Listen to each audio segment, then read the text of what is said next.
नमस्ते प्रणाम। हम खेसारी लाल यादव आप सबके गोड़ छुके गोड़ लगता नहीं।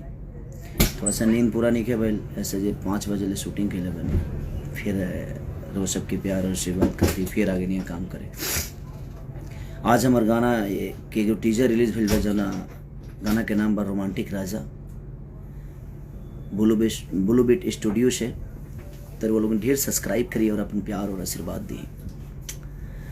और जना के डांस मास्टर मुदस्सर खान जी, सिप्रा गोयल सिंगर और एक्टर, और पूरा टीम है। कुणाल वर्मा जो उनकी